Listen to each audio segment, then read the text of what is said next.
نظام الدوري الجديد وتعليق ساخر من الكابتن رضا عبد العال. خلينا نسمع ونرجع لبعض مرة تانية. ثلاثية مقابل لا شيء في دوري الأبطال، وبيراميدز في نفس اليوم هيقابل الجيش الرواندي. يوم الأحد هتكون مباراة صعبة للنادي المصري أمام الهلال الليبي اللي كان فاز في المباراة الأولى على النادي المصري بنتيجة 3-2. انضم لي نجوم البريمو الكبار، النجم الكبير الكابتن رضا عبد العال نجم مصر ونجم الاهلي والزمالك. كابتن رضا برحب بيك، منورنا ومشرفنا. حبيبي يا استاذ اسلام، ازيك يا حبيبي؟ اخبارك ايه؟ الحمد لله زي الفل.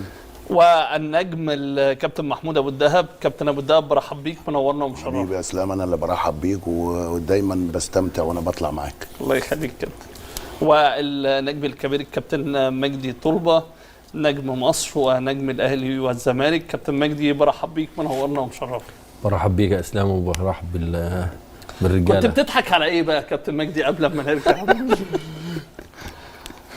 لا قول لي بس، ايه اللي كان بيضحك؟ ما تقالش على الهوا الحاجات دي فعلا؟ لا تتقالش. كابتن رضا كان بيقول لك ايه؟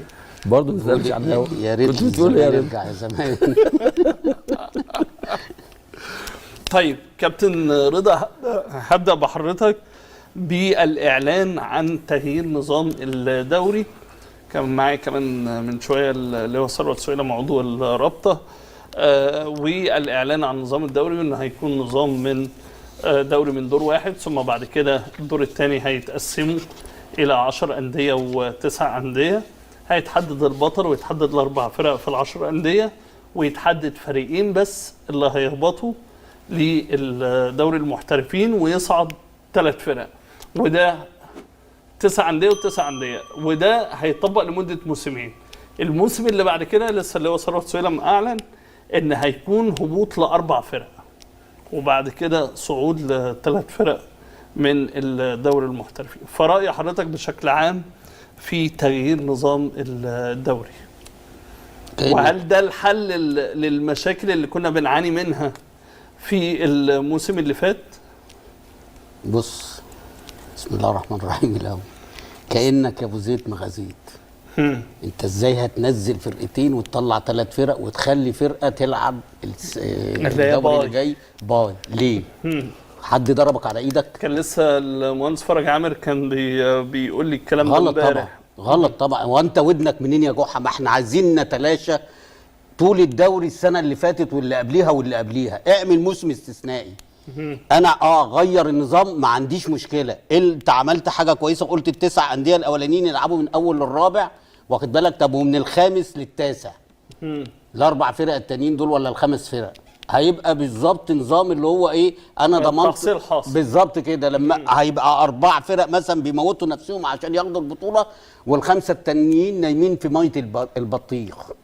واخد بال حضرتك؟ لا بس هيبقى حافز للانديه الثانيه، او يعني تقليل عدد الفرق، ان ممكن يبقى في تقريب للمنافسه، او يعني في منافسه قريبه ما بين ال9 انديه كلها. طب ما انت ممكن ما تلاقيش في اول الدور الاولاني الاهلي او الزمالك في اول 4 فرق.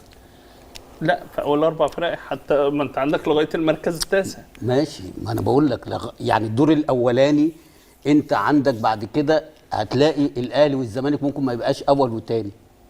ايوه، ما عادي يا رضا، مشكله.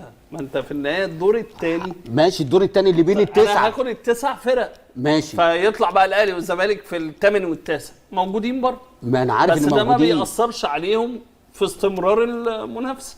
حبيب قلبي، انا بتكلم بعد كده ان الفرق الثانيه دي طالما دخلت في ال9، سيبك من الاهلي والزمالك حتى لو هو التاسع الثامن والتاسع. تمام. انا قصدي ان الفرق دي ما عندهاش هدف تاخد دوري، ما عندهاش هدف ان هي. ليه؟ ما انا سايبك اهو تاخد دوري. ما هو اول ما انت بتتنافس مع هو بيتكلم قصده ان من الخامس للتاسع لو الفرق بتاع البونت كبير في نهايه الدور، وخدوا بتاعوا الدور الثاني بكل يعني بالبوينتس اللي عنده. فلو الفرق كبير هيبقى من الخامس للتاسع فرصته في المنافسه مع ال4 الاولانيين قليله او ضعيفه جدا، ضيع. فهو بيلعب تحصيل حاصل. دي وجهه نظره يعني. بقى اللي هي ايه، انت بتتكلم حضرتك على ان الانديه واخده النقاط اللي مجمعاها في الدور الاول، فانا في فرق كبير ايوه بيني وبين الاول وبين الرابع.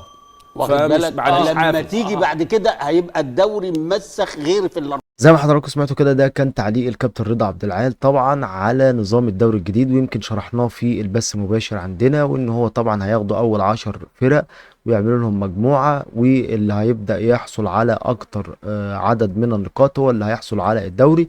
واخر طبعا 8 فرق من يعتبر من ال 11 لحد ال 18 هيبدأ طبعا ياخدوهم كده في جدول لوحدهم، ويبدأ برضك نشوف مين اللي هيهبط من الفرق ديت. يعني يعتبر الجدول هيتقسم على مجموعتين، مجموعة بتنافس على الدوري والمجموعة الأخرى بتنافس على أو بتصارع الهبوط. ويمكن الكلام دوت هنوضحه في فيديو لوحده إن شاء الله بإذن الله في الفيديوهات اللي جايه على قناتنا وقناتكم قناه نسر الاهلي. لحد هنا ده كان نهايه الفيديو بتاعنا. اتمنى لو وصلت معايا للنهايه تضغط لايك على الفيديو، تشترك في القناه وتفعل جرس الاشعارات عشان يصلك كل جديدنا. دمتم في حفظ الله ورعايته، والسلام عليكم ورحمه الله وبركاته.